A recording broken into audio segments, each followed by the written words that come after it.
समझा कि आपके बीच में जाकर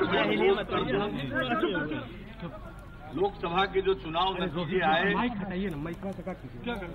पार्टी के अभियान का मैं हाथ मत हिलाना, हाथ मत हिलाओ। ये मेरी नैतिक जिम्मेवारी है और हमने वो जिम्मेवारी कबूल की और मुझे कबूल करना भी चाहिए था। इसलिए यह फैसला कोई भावावेश में नहीं है, ये एक आदर्श जिसको हम मानते हैं, नैतिक मूल्यों को हम मानते हैं, जिसमें हमारा विश्वास है, उसके आधार पर हमने ये अंतर मन से फैसला लिया और फैसला लेने के बाद हमने इसके लिए पार्टी के कतिपय प्रमुख साथियों से परामर्श किया। मेरे कोई साथी पहले ये तैयार नहीं हो रहे थे, जिसमें पार्टी के राष्ट्रीय अध्यक्ष भी शामिल है, लेकिन जिस दिन नतीजे आ रहे थे उस दिन लोगों को यह बात लग रहा था कि मुझे मैं कोई बात तत्काल या कोई भावना के प्रवाह में कह रहा हूं, तो मैंने एक दिन का इंतजार किया।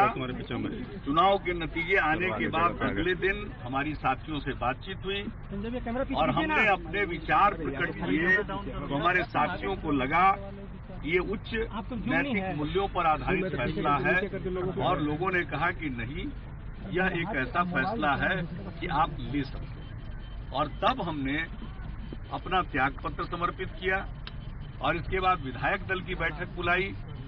विधायक दल की बैठक में कल एक ऐसा माहौल था, कोई मेरी बात सुनने के लिए तैयार नहीं था।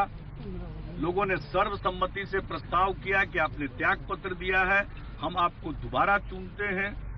मैंने पूरी बात बताई कि आखिर इसके पीछे क्या कारण है, फिर भी लोग अपनी बात पर डटे रहे।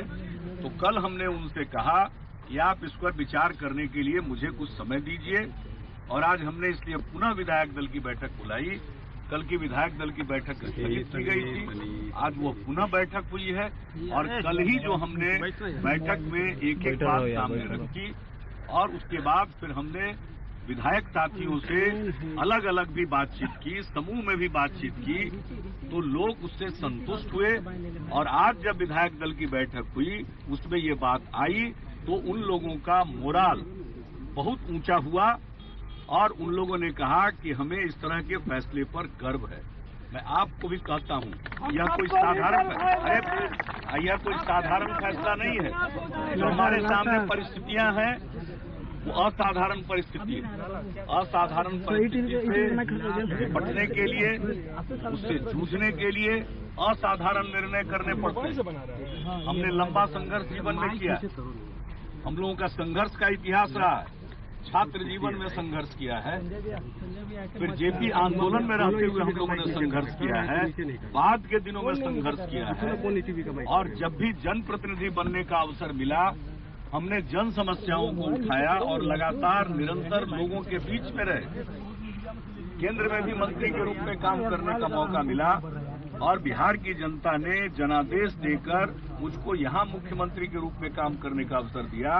8.5 साल में हमने बिहार की सेवा की, खिदमत की, काम किया।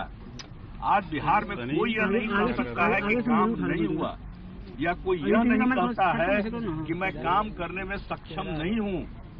सब इस बात को स्वीकारते हैं, सब इस बात को कहते हैं, अच्छे ढंग से काम कर रहे हैं। ये सारी बातें अपनी जगह पर सही है, लेकिन जिस प्रकार का जनादेश आया है और हमने इस चुनाव में, ये ठीक है कि इस पूरे चुनाव में इस तरह का एक विचित्र माहौल कभी नहीं देखा गया है और मेरी समझ से हम तो पार्टी में मीटिंग करके सभी साथियों से अलग अलग विमर्श करते हुए सम्मिलित रूप से बैठेंगे और इसके बारे में समीक्षा करेंगे और सब चीजों के बारे में, आगे के बारे में कार्य योजना भी बनाएंगे।